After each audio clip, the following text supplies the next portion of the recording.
to the Thought Snob Podcast. I'm Paula Swope. Let's get snobby.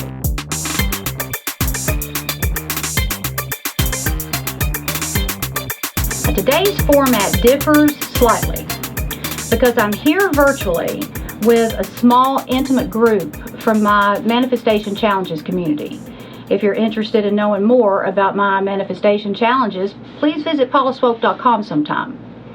Now, what we're doing today is a live, open-ended Q&A workshop.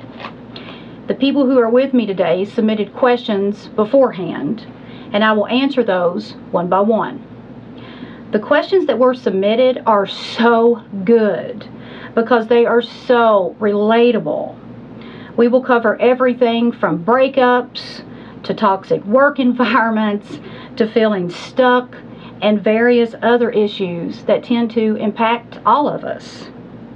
And at the end of the workshop, I will teach a meditation using a silent Sanskrit mantra, and this mantra takes manifestation to its most powerful level. I would like to start off with a little grounding meditation. Is everybody okay with that? Everybody cool? That way we can prepare to be as calm and present as possible so we can make the most out of our time together today, all right? So let's start with, before we close our eyes, let's do some head rolls. And this just is a really good exercise to release any tension and stress from your neck and your shoulders, all right? So let's just start by, and I like to inhale going up and exhale coming down, and then inhale up and exhale down.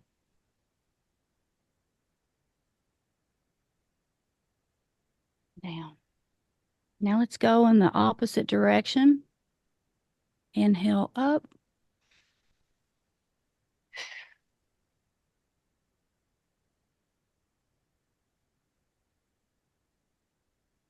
One more time. Inhale up. Exhale down. All right, now let's close our eyes and take a few deeper than normal breaths. Inhale through your nose. Hold at the top and exhale forcefully through your mouth. And again, inhale through your nose. Hold at the top and blow it out. Now on this next exhale, let's blow out anything that does not serve us in this moment. Any anxiety or stress, let's release it right now. Inhale deeply through your nose. Hold at the top. Exhale forcefully, letting go of any negative energy. Now let's return to your normal breathing and just rest in being for a moment.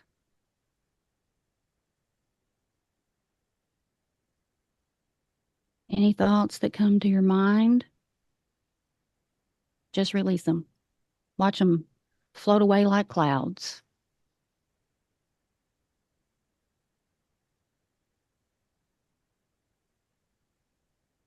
Now take a moment to focus on your breath.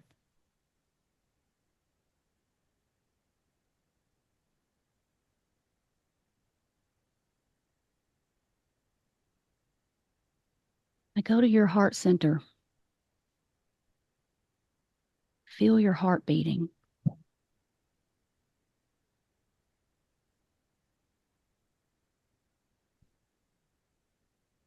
Feel the air against your skin.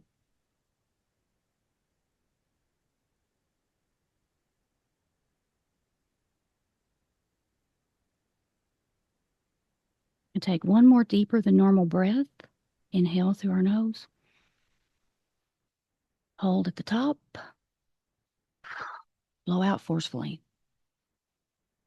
And then gently open your eyes.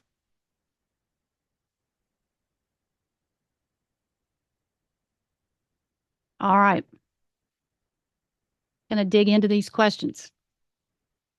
So the first one is from Clyde. It's a really great question. And it's something that everyone gets confused about at some point. So Clyde's question is, do you declare your intentions each day, then live your life as if you already have it, or declare your intentions once, then each day live your life as if you already have it? I'm an advocate of asking one time and then acting as though I have it. Because the longer you act like you have something, the more likely you are to believe that you have it when you technically don't. So I want you to think back when you were a child. We all played pretend when we were kids, and we all had those imaginary friends, right? Well, those imaginary friends seemed very real. This is the exact same concept. When we were kids, if each day we had said, I intend to have imaginary friends, and didn't imagine anything because we were waiting on those people to show up, well, they would have never showed up because we would have continued to wait instead of using our imaginations to conjure them up. So if you focus on your intentions daily, that keeps you in a state of want and wait. There are specific steps to this manifestation process. Here they are. Decide what you want, set an intention to get it, ask for it one time, and then let it go. And letting go means detaching from the details of how it's coming to you. Then do something daily that tricks your brain into believing that you already have it. Now, this process begins with you. So you must believe you have it. And when you believe you have it, or at least believe that you can have it, the universe will handle the details. And that's what letting go means. You do your part, which that's doing everything you got to do to believe that you have something. And you don't think about how you're going to get it or when it's going to come. You just trust that the universe is over here acting like your buddy or your silent business partner who's organizing all the details. You just need to basically play pretend and focus on feeling as good as you possibly can. That was a great question that Clyde asked. So the next question is from Allie Golden. I recently went through a breakup with a really great guy, a total product of my spiritual growth, but he wasn't it. Close, but not the one. Before I met him, I was totally in a place of being fulfilled, being single, emotionally content, and happy. And I'm now having a really hard time getting back to that, and am feeling a bit empty not being someone's. It's like this relationship put me back into relationship brain the way it used to be in my past, and I'm having a hard time going back to my individual brain. And it's been so hard for me to try to tap into talking to God to get to that comfort and care. Feels like I'm talking to the air. And gratitude about the amazing relationships and blessings I have in my life are falling really flat. Also feels empty, and I can't get to the place where I'm embodying the emotions of gratitude. The problem is not me doubting that I have a person. I know I do, but I can't live my life feeling I'm just going through the motions until I meet this person, because who knows how long or how short it may be. And even if they came tomorrow, this really needy and empty place is not healthy, and I'd be very insecure in the relationship. I want to get back to the freedom and joy I had before. Any help you can give would be great. That's a deep question. I really want to thank Allie for sharing all of that. It takes courage to be vulnerable, and so I commend her for being willing to do that, because we will all learn from her willingness to be vulnerable. Transitioning out of a relationship back to being single can certainly give us a jolt, and it takes time to get readjusted.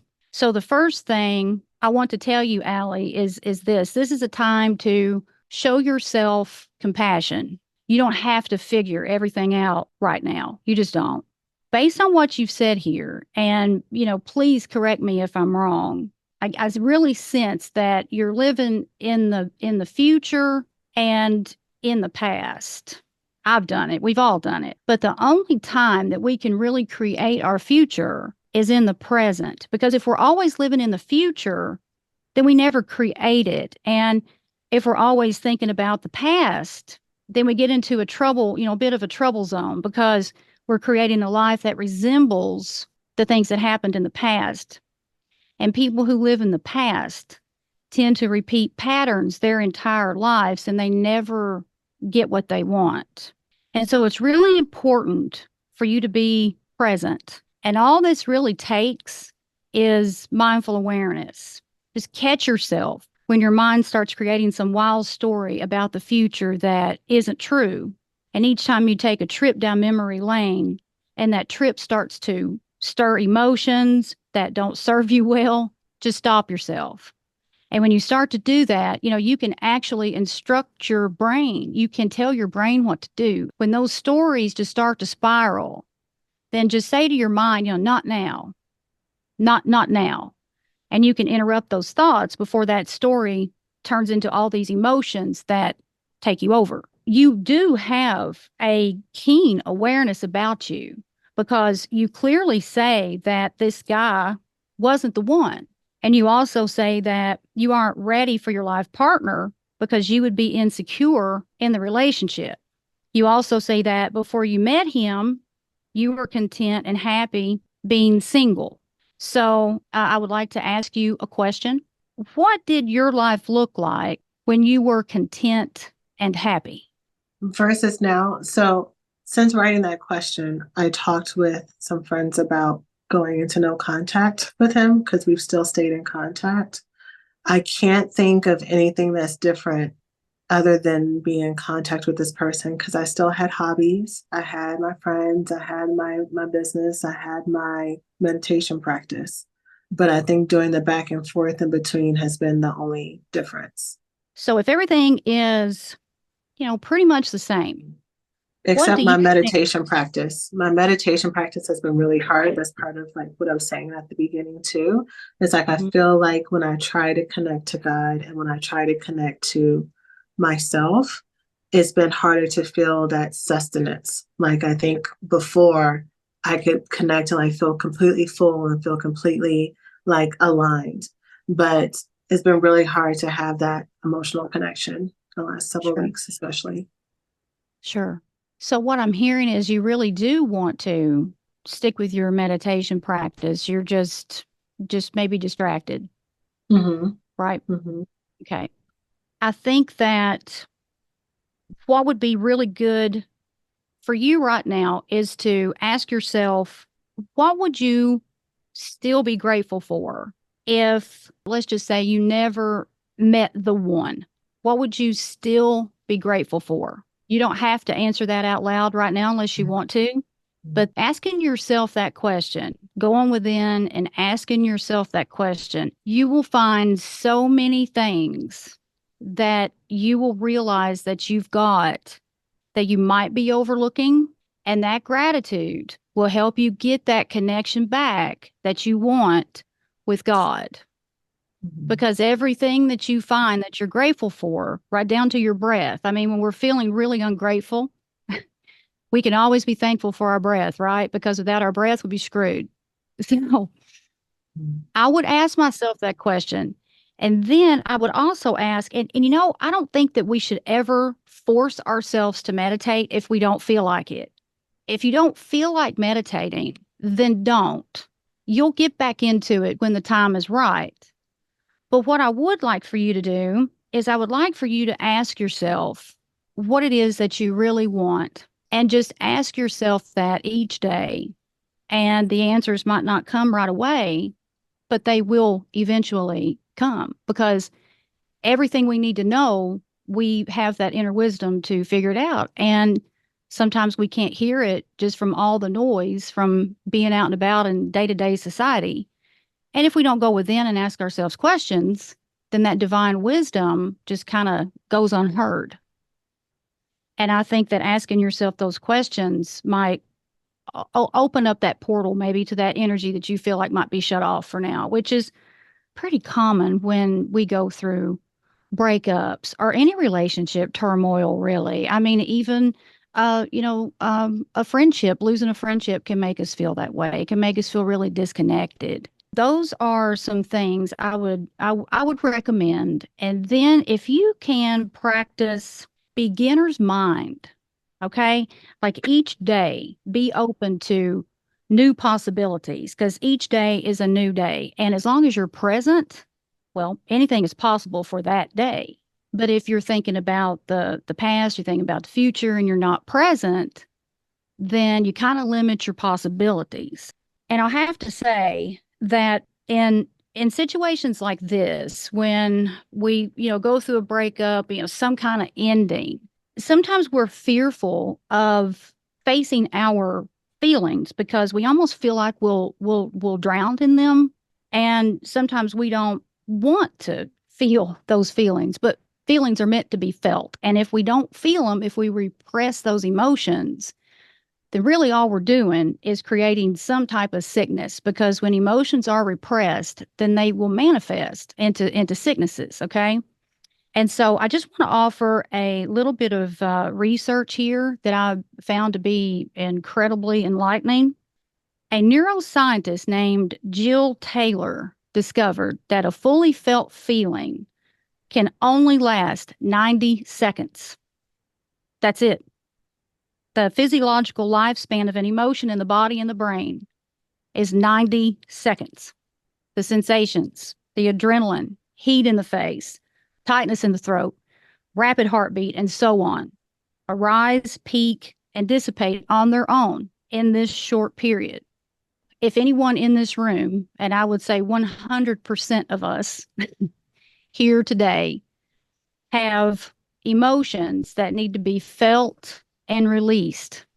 And so if we can fully feel an emotion, and you can even set a time clock for 90 seconds, you conjure up that emotion and fully feel it. That's the only way that you can let go of emotional baggage. And the more you fully feel into that feeling, the less of a grip that it has on you, because you're facing it. You're facing it. And sometimes feeling those feelings is fear. And so doing that is just like facing a fear. And anytime that we cut ties with someone, you said you're going no contact with your ex, that gives us a jolt. There's feelings, there's loss, there's grief, nervousness, loneliness, confusion, fear, all of those things. Fully feeling into those emotions will also help you get back that connection that you feel like is missing with God and with gratitude. Okay? Does that feel complete? Yeah, that's very helpful. Thank you. Okay. Good. Good. You are very welcome. This is Kathy's question, and Kathy is relatively new to our Manifestation Challenges community, so I want to officially welcome her. I did that in our Facebook group, but haven't had an opportunity to do that face to face. But she's very active in the group, and I appreciate that. So I'm about to get all nerdy on you guys, if you can bear with me for a minute, because Kathy's question is, I'm still curious about the law of attraction. Would just like more clarification about steps other people have taken and how they saw their results. I'm going to dig into the science here for just a minute. When you fully grasp how the law of attraction works, your confidence will skyrocket, because there's no secret to manifestation. It's as simple as you attract what you are. And feeling good is the key to using the law of attraction to get what you want. Your energy attracts like energies. So it's this simple. If you feel bad most of the time, then you will attract bad people, places, and things. But if you feel good most of the time, then you will attract good people, places, and things. It's that simple. And the law of attraction is real. It's completely backed by science. Quantum physics has proven that the law of attraction is real. And regarding your curiosity about how the law of attraction works, know that quantum physics and the law of attraction, they go hand in hand, okay? One can't operate without the other. So the most direct connection between quantum physics and the law of attraction comes from what is called the observer effect. Now, I'm just giving you like a crash course here. And so if you want to dig deeper into this, the research is abundant. One quick Google search and it's all going to come up. The observer effect proves that particles come into existence when we place our energy on observing them. I'm talking about physical reality here. It's a scientific fact that your thoughts create your reality. Why didn't someone freaking tell us this in elementary school? Like, I wasted so much time doing stupid stuff in elementary school. If they would have just told me this, that's all I needed to know. Here's where manifestation comes in. Manifesting is the act of deliberately attracting things to you through your energy. Your energy is made up of your thoughts, beliefs, and emotions. So your thoughts, beliefs, and emotions, they all have a vibrational frequency. That's all the law of attraction is. Energy. Everything is energy. That's it. So through the law of attraction, your most dominant feelings have vibrational frequencies that match up to like frequencies. This is where like attracts like comes from. I'm sure you guys have heard that saying 1,000 times. So as a human being, your vibration is not fixed as with most innate objects, okay? This is fixed. We aren't, which means we have the power to control our vibrational frequency at any time. And the way we do that, the way we dictate what our vibration is through deliberately choosing our thoughts. And this allows you and me and all of us to have power to dictate what we attract into our lives. Now, here's where God comes in. God gave us free will, which means we're in control because we have this gift, this glorious gift of being infinite decision makers. We can make a choice at any given time. Through quantum physics, we know that we can change our physical reality with our thoughts and emotions. Our thoughts are electric. Our emotions are magnetic. The brain and the heart work together, creating this electromagnetic field. All of us are surrounded by a non-physical field of energy, and this is called the quantum field. If you've ever studied Abraham Hicks talks about the quantum field all the time. So our electromagnetic field constantly communicates with this quantum field, which means the thoughts and emotions you have right now manifest your current reality. So taking science into consideration during moments of self-doubt will bring you out of that self-doubt quicker than anything, because you become keenly aware that this applies to every single human being on this earth. No one is exempt from the science. And all of us have the power to shape and mold our lives how we want to. And this gift came from God. The universe, the divine, higher power, whatever you choose to call it. I choose to call it God and the universe. But we have free will to choose happiness or suffering. So why in the hell would anybody choose suffering? Won't we subconsciously do it because we're taught to do it? A lot of us are taught to expect horrible things. Something happens, we're taught that we're supposed to worry about that, and when we don't have to. Most people, I know I were taught to anticipate worst case scenario, and this is what causes us to live in fear instead of faith. And that's where the problems are created. And that's where manifestation becomes hard. When we were born and made and wired to manifest effortlessly, naturally, it's not supposed to be this hard, but that's why it is. Now, think about this for a minute. What if you had always expected miracles? What if you'd been taught to expect perfect health, wealth, abundance, and happiness? What if no one ever told you about sickness or scarcity or, the things we dread?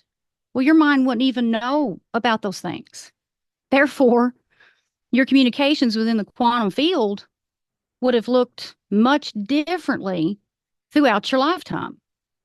And within the quantum field, communication is carried out differently than it is between you and me. It's not audible, it's energy. So our energy does the communication for us.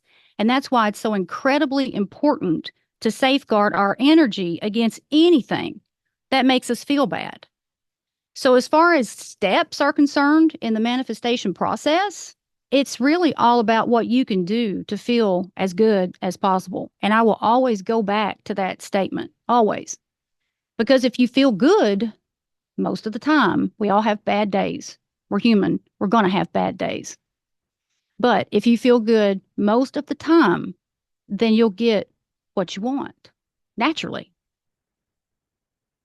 Okay, I'll move on to Kathy Bird. Where are you, Kathy?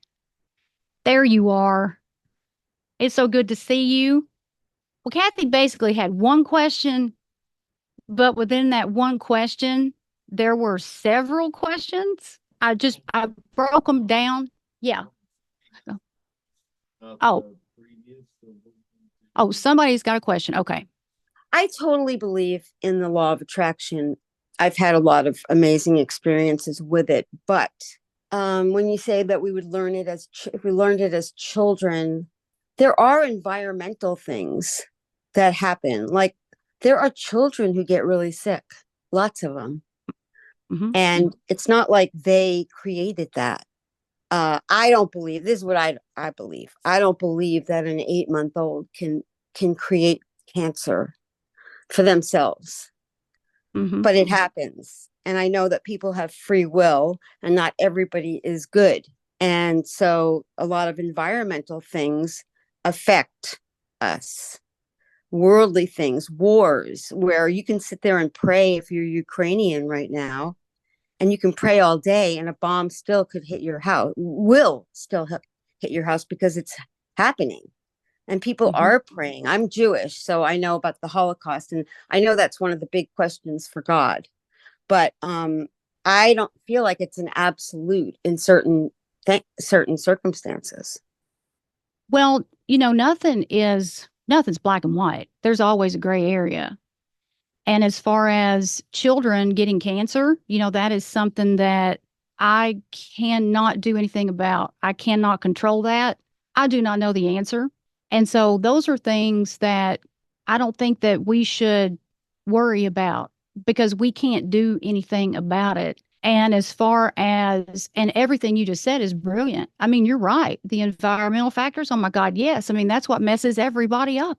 But if we were taught this when we were younger, it would give us just a little bit more control over those situations that are caused by environmental factors that we have no control over. 2 hours before this workshop was supposed to start, I thought that a tornado was coming through where we live. And where we live in Prospect, Kentucky was hit by a tornado back in March. And it did some serious damage and it was really scary. I have no control over that tornado. We have to choose the things that we can control, and that's us and our emotions. Those other things, there's not really anything that we can do about it. That's why I don't watch the news, because the situation in Ukraine, it's an absolute disgrace. But I have no control over that. And so that's where I stand on things of that nature. And I hope that feels complete to everyone. Okay, so I will move on to get back to Kathy Bird's question. So, like I said, she had one question, but there were several questions within one question. And so I broke them down one by one. The first piece of Kathy's question was, can we manifest several things at the same time? Yes, we can. Manifestations often come in like a chain of events. Like one thing happens and that leads to another manifestation. The next piece of her question was, can we manifest things for other people? And this is something that I get asked all the time. The answer is no. We can't manifest things for other people because we can't control their energies. It just goes back to the comments I made. The only energy we can control is ours. So whatever a person's energy is, then that's what they attract. So let's say you really want to manifest financial freedom for someone. Okay. I did this for my mother, and she could have never done this on her own. I manifested the money that I knew she needed, and I gave it to her. The money was channeled through my hands, not hers. You can manifest a tangible gift for someone, but you can't manifest for them. Now, here's another example. Let's say you're close to someone who hates their job. They complain about this job constantly, and you want them to leave this job so very badly, but they just won't do it. So their fear keeps them in that job they hate, and you can never get rid of that fear for them. They have to do it. Another part of Kathy's question included an example that she wants to manifest financial freedom. Okay, now I just touched on that a little bit, but I want to go into that a little bit deeper, because there's one way to manifest financial freedom, and this is it. You must believe that you can be wealthy, and that belief is tied to how you really feel about your relationship with wealth. So our subconscious beliefs control up to like 90% or more of our behaviors. And if your subconscious beliefs do not match the vibe of wealth, then it will be difficult to manifest financial freedom. Now, the best way to reverse any debilitating subconscious beliefs is with visualization. That's how you do it. Then start speaking wealth into existence. Say, I'm wealthy 1,000 times a day. I'm wealthy. Write it down. I think you guys have heard me say this before. Write it down. I'm wealthy. I'm wealthy. I'm wealthy. And just do this every day without any expectations or any judgments, period. Just do that. And eventually you will tell your subconscious a different story. And that will trickle down to how you think and how you act and how you speak. But you really have to work at getting those subconscious beliefs reversed, some more so than others. I had to work really hard at it. But the first step is just having an awareness of that, because awareness is the foundation of all change. Kathy also said that she wants to manifest a closer relationship between her sons. Kathy, if I were in your shoes, I would envision the relationship that I really wanted to see. Just envision every step of that process from beginning to end and what might happen in between. Envision the whole thing. And then ask for guidance. I don't think we ask for guidance enough. Usually in family situations, people have some forgiveness to do. And so I would explore that. And I would also ask, what would it take for this relationship to be closer, to be healthier? And ask yourself that question and see what answers come to you. Kathy says she also wants to manifest joy, laughter, and love in her life. All of this ties in to that. Kathy, if I were you, and I said something similar to Allie just a bit ago. What's keeping you from feeling joyful now? You know, what's keeping you from feeling joyful? Think about that. You might identify some blocks, some obstacles, some things that you need to let go or get rid of. And it may be tied to some forgiveness that needs to be done. And another question that you might want to ask yourself too, and I brought this up earlier, if none of this happened, what would you still be grateful for? So just think about those things. And then Kathy said, I would also like to manifest being a great communicator.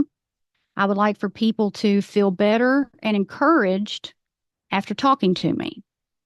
This just goes back to those self-reflection questions. Kathy, I would think about, how do you define what a great communicator is? It's like, what qualities do you need to be a great communicator? And then ask yourself, do you feel like it's possible for you to develop those qualities? And then when you nail down exactly what you feel like you need, then envision it. Take it up here. Envision exactly what you want to be. And then take one small step daily to get closer to that vision in real life. Now, this is my favorite part of Kathy's question. I want to be able to lift the vibe in a room for the better. How do I do that? You must lift your vibe, because you can't lift anyone else's vibe. You might compliment someone and they may feel more confident for like a split second. But if they aren't a genuinely confident person, that feel good feeling from that compliment is fleeting. It isn't real. The goal is to never be influenced by criticism or flattery, because happiness, joy, confidence, all that, it comes from in here. It's never external in any circumstance. So there are two ways to lift your vibe. And although everyone is different, we're the same when it comes to this right here. Those two ways are forgiveness and gratitude. Now, when we carry around resentment, bitterness, anger, and when we get offended easily, we lower our vibe. And downplaying the good things, which all of us tend to downplay the good things instead of being grateful for them, that also lowers our vibe. And so if there's any lingering unforgiveness, let it go. And the way to do that is through empathy. And forgiveness doesn't mean condoning or associating by any means. Forgiveness is for you, because when you fully and freely forgive someone, they can no longer upset you. Now that's freedom. And freedom creates the highest vibe possible. Forgiveness can often involve facing our shadow. And I invite everyone here right now to think about this for just a moment. And before I say this, I want you to know that I'm saying this with an awareness that I know there are levels of abuse. I am not downplaying that by any means. Someone, back to what Sandy said, someone who was a victim of the Holocaust is they've experienced a whole other level of abuse than someone who was treated crappy in a relationship by somebody. With that clarification, I want you to think about one person who eats at you. This is somebody that you think about them and you immediately become angry or annoyed, and it pops up. When you think about this person, ask yourself, well, do I have some of their qualities? Even if it's just like the slightest bit, like if I ever behaved the same way that they behave, okay? Again, even if it's just the slightest bit, and ask yourself these types of questions without judgments. Don't judge yourself. Show yourself major compassion, because you're not your actions. You're not your thoughts, period. Something you did 10 years ago or 20 years ago should not define you, period. Let me flip the coin for just a second. Think about Whitney Houston. Her drug abuse was notorious. It took her out of this world, right? But should it define her, or should her voice define her? Which one brought the most joy to the world? So no one is all good and no one is all bad. And if you can look at, both sides of the coin and forgive everything and everyone. If you can do that, then you are going to vibrate very, very high. And when you no longer carry around those debilitating emotions. You'll be lighter, your vibe will be higher, and energy transfer is real. So when you vibe high, you can lift the energy of a room, but it's left to the people in it to sustain what you've given them. All right, next question is from Ashley Sanders. Ashley asked, why do I have moments of feeling stuck and moments I have clarity, kind of like spiritual highs and lows? And how do I maneuver that? I put in so much work every day only to not reap any tangible benefits. I can only keep going on for so long before I cave. I just want to let Ashley know that I'm very grateful that she asked this question because it's the most relatable question ever.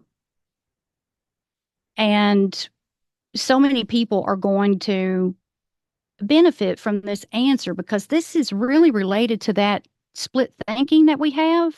Those, she calls it spiritual highs and lows, but it's really that split thinking. And all of that's caused by doubt. I believe that we experience those highs and lows because of those deeply embedded subconscious beliefs that block us from feeling good.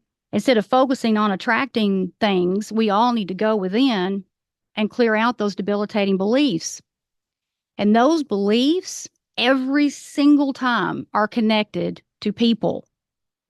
I went into almost complete solitude when I took a deep dive into the inner work. And I had to. I mean, I was heavily influenced by a lot of emotionally dangerous people at that time. I cannot name one person that was a healthy thinker that was in my inner circle. Not one person. Some were worse than others. But I knew that I had to choose my shot at happiness, wealth, and perfect health, or stay around them. And I chose me. And that's what we should all do. All of us should choose ourselves, whatever that looks like in our lives. That's what we should do. And this goes back to what I was saying about forgiveness. Forgiveness stirs up everything because you have to revisit pain and suffering. And if we stick around a person that we haven't forgiven, then we keep giving them more opportunities to hurt us. And that makes forgiveness even harder. And it's hard enough as it is. So I had to physically distance myself to forgive.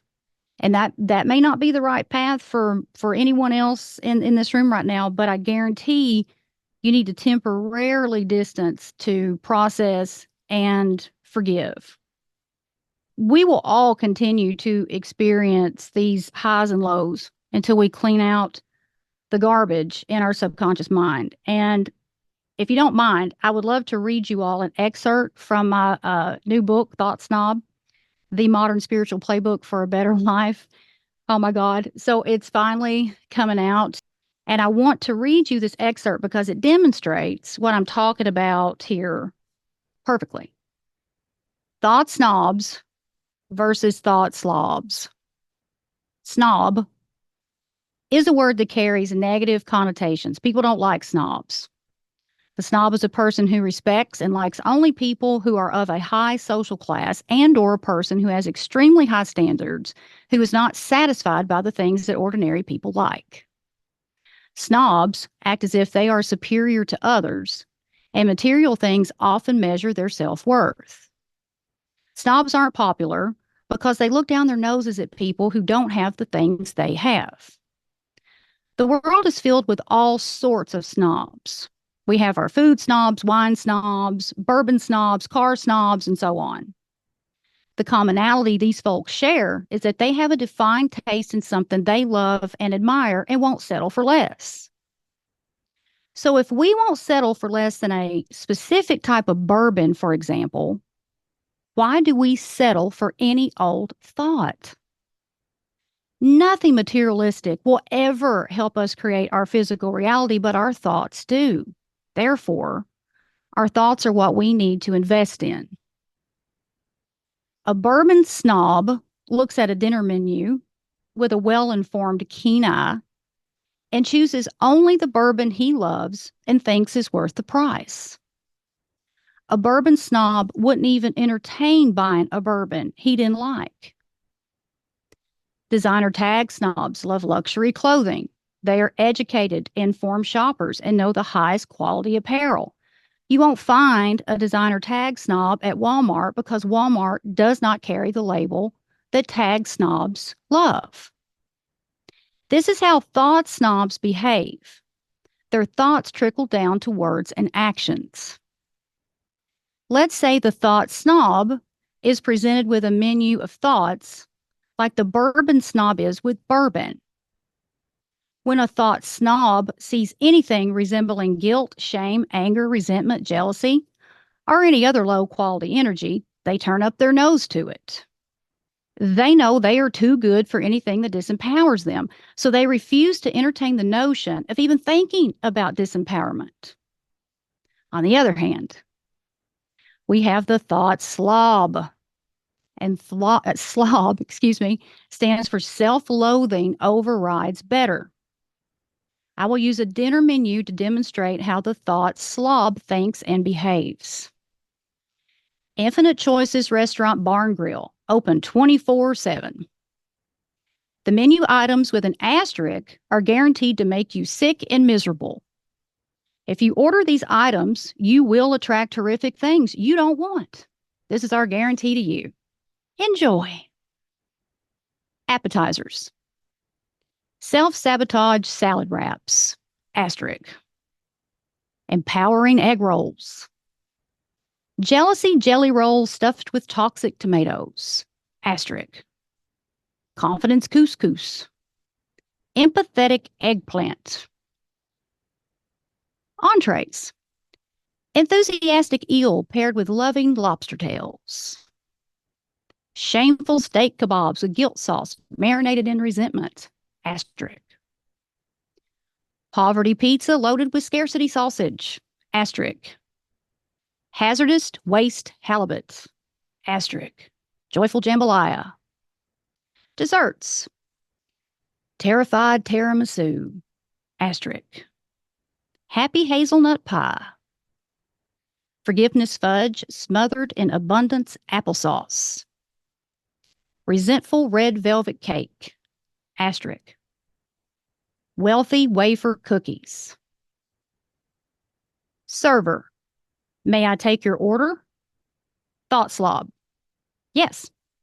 I'll start with the self-sabotage salad wraps. Then I'll try the hazardous waste halibut and end with the resentful red velvet cake. Server, okay, wonderful. You know that those items are guaranteed to destroy your life, right? Thought slob, oh, I know, but I always order that. Server, wonderful. I was just making sure you knew that. I'll place your order now. Now, this is all ridiculous, but it's a perfect example of a thought slob's behavior. Their minds are landfills.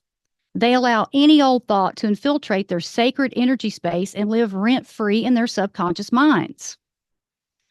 The worst part about the thought slob is that they are completely unaware of what is happening to them. As a former thought slob, I confidently speak on this. Looking back on my former self, I loathed everything about my life, including myself. Had the self-loathing continued, the hate would have destroyed my true destiny, and you wouldn't be holding this playbook to a better life in your hands right now. So I felt like that reading that excerpt was very relevant to her question. Amanda, this is your question. I love this.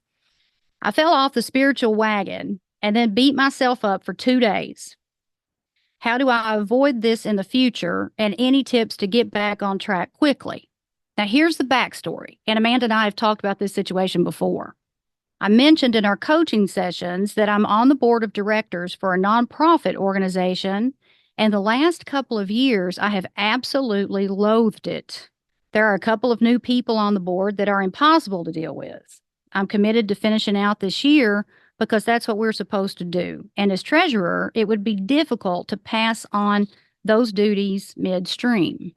The meeting on Tuesday was full of heated discussion that turned shitty, and I just got up, grabbed my shit, and walked out. The alternative was that Amanda was about to say some words that they probably never heard before. It happened so fast, and my body was up and walking out before I even realized it. The president called me later and apologized for letting it get out of hand. I was so mad at myself that I let one person get to me, and I was embarrassed that I walked out and wasn't professional and couldn't handle my emotions. I beat myself up terribly. Amanda, I'm so glad you said that you fell off the spiritual wagon, because it's impossible to stay on it. It's impossible. And I also want to use your question as a springboard for a short discussion about the expectations and pressures we place on ourselves to behave a certain way. When we decide to become spiritual people, that doesn't mean we suddenly have to act like saints. We will continue to dislike people. We will continue to have some bad habits, maybe less than others, but because our main goal in life is to feel good, and anything that doesn't make us feel good, we walk away. And that's why I say, we may have some bad habits, but maybe less than others. And that's what you did. You walked away. You walked away without explaining yourself because the people in that room were making you feel bad. And if you weren't spiritually enlightened, you wouldn't have walked away. You would have stayed in that room and had a ridiculous argument with a bunch of people who love to argue. You would have created like so much bad energy that it would have transferred over into some stupid manifestation. Mm-hmm. So you did what was right for you, but you fell back into that one thing that gets you every damn time. And that's worrying about what other people thought about you in that moment. Yes. Every time. But think about this. What if they were actually inspired and impressed by what you did? Because most people don't have the balls to walk away. Mm-hmm. And when you walked out of that room, you probably had no fear in that moment. Is that how you felt? I did not give a shit. Yeah. There you go. No Mhm. fear. No fear. None. And you just, you acted on your intuition. Your intuition stepped in, but then your ego stepped in Mm-hmm. and gave that courageous moment a different meaning. Yes, after the fact. But what upset me so much, Paula, was it happened so fast. My body was up and out before like myself even knew it. Mm-hmm. What are your thoughts on that? Well, I think that walking away is a sign of class, courage, and emotional growth. And I believe in energy transfer. And I think that you've gotten to the point that you don't have any tolerance for that. You can't be in that room anymore. Nope. Subconsciously, you're done. And so your conscious mind at that point made that decision, working hand in hand with your intuition, and you just got up and walked out without thinking about it. Anytime I've ever acted without thinking, it was the right thing to do.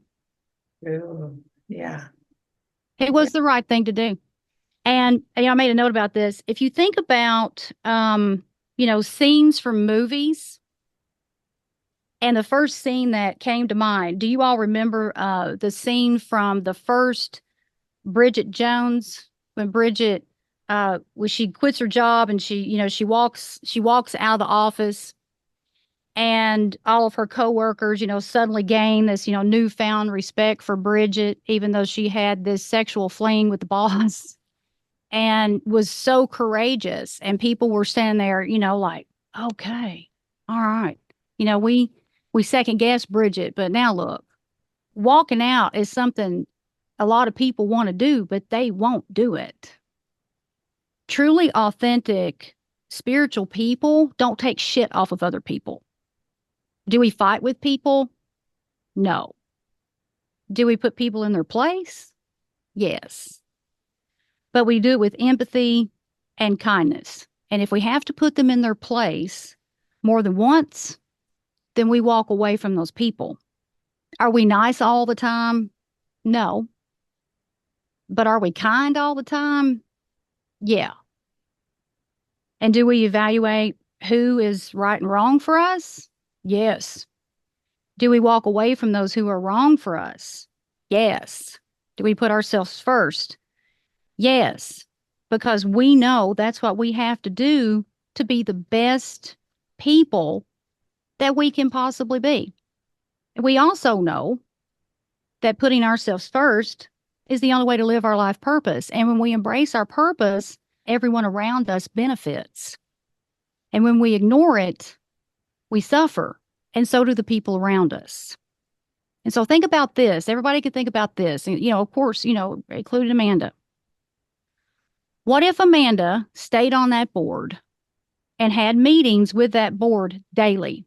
How would she feel? What would her life look like? Would suck. Because she would be doing something day in and day out that she despised, that caused her to feel bad. And what happens when we feel bad?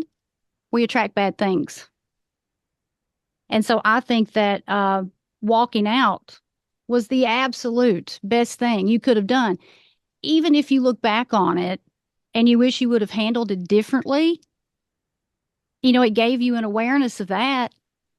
But the way that you just got up without even thinking and left, that's a textbook sign of an intuitive sense and a spiritual awareness and emotional growth. It's all of those things. So the last thing on our agenda, because I've answered all of the questions at this point, it will take about 15 minutes or so to get through this next piece. And it's the mantra meditation. So I know that some of you are familiar with mantra meditations, but some of you aren't. So I just want to give you just a quick and dirty little overview of what mantra meditations are and how they work. Mantra meditation changes the energetic patterns of the mind. And this meditation, which I'm about to teach you, helps you harmonize your intentions and radiate your vision out to the universe, that quantum field we were talking about earlier. So today we delve into the profound Sanskrit mantra, Shreem, a powerful tool for manifesting abundance, Shreem. And it's a sound. Shreem is not, you don't think of it as a word. You think of it as a vibration or a sound. And Shreem takes manifestation to the most powerful level. Now, we all have two very powerful tools for manifesting our desires, and that's intention and attention. So attention focuses our energy in a particular area. Intention then gives direction to the energy. And everything in the universe is energy and information. Like the only difference between you and a tree is the type of energy and information that's present. And when we tap into that field of energy or information, we can manifest or change whatever we wish. And as I said before, the future can only be created in the present. The only way to effectively plan for the future is to be fully present in the moment. Attention brings us into the present moment when we plant the seed for intention for future manifestation. So one point of attention means being completely focused and passionate, but also detached, excluding doubts and obstacles. So the first step is to know what you want. And you want to think about what sort of life you want to create for yourself and those around you. And what we put our attention on grows. So it's important to ask for what you want rather than focusing on what you don't want. And we're constantly having intentions and desires throughout the day, but most are diluted by the activity of the mind. So for intentions to be powerful and effective, we must go to a deeper level of awareness. So with all of that said, let's look within. And please close your eyes.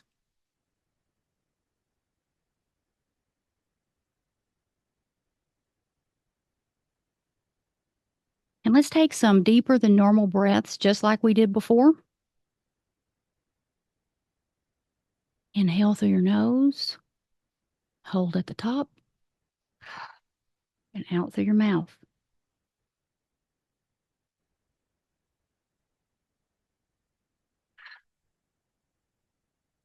Just take a couple more deeper than normal breaths, allowing your body to settle and your mind to be open.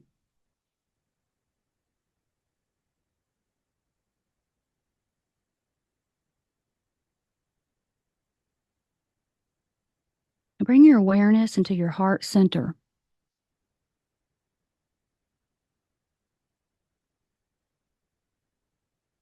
Silently ask these questions and just listen to whatever answer arises from the level of your heart. Try not to judge or evaluate. Be innocent. What do I want? What is my deepest desire for my well-being and happiness? What do I really want?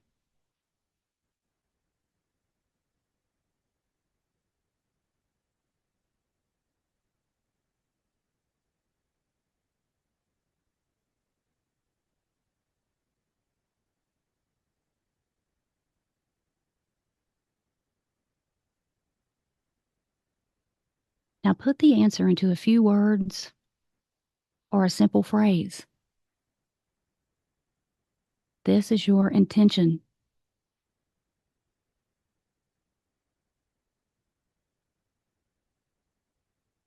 Now bring your attention to the relevant area of your body or life and silently repeat that intention a few times.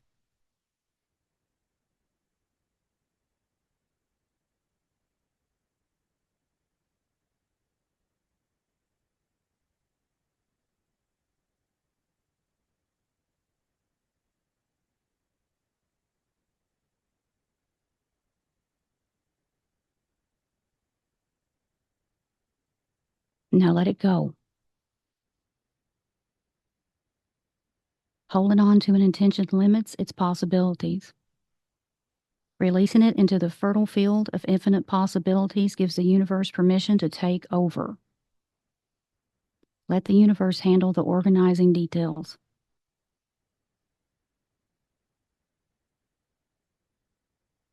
Begin silently repeating the mantra, Shreem, Shreem, Shreem. This is the Sanskrit mantra for abundance. Allow the vibration of the mantra to carry your attention to the most powerful of manifestation. Shreem, Shreem. Allow the mantra to bring abundance to all your intentions and desires. Shreem.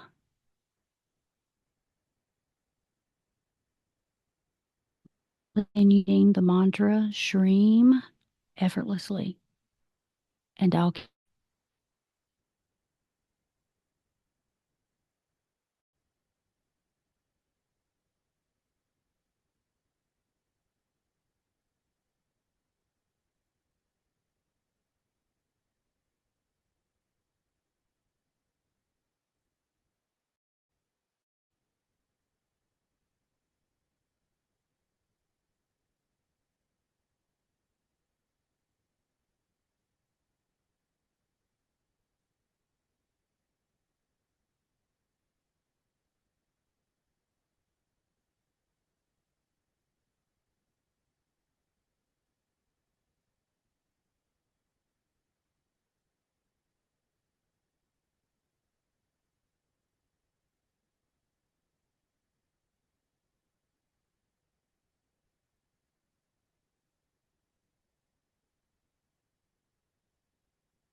with your eyes still closed, stop repeating the mantra and continue resting easily.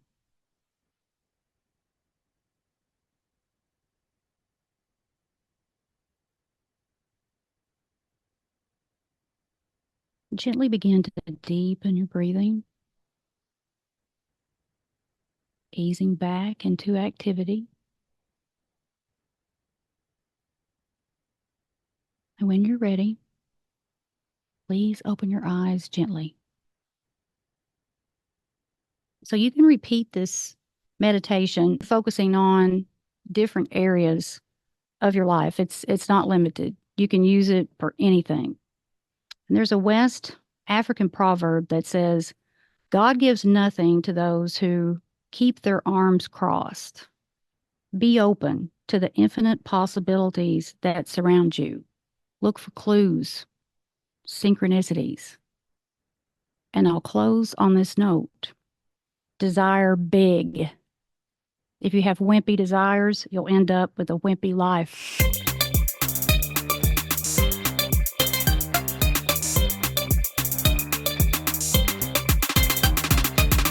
The Thought Snob Podcast with Paula Swope has been brought to you by Thought Snob Media in association with Special Purpose Studios. All production, mixing, and sound engineering by me, Will Swope.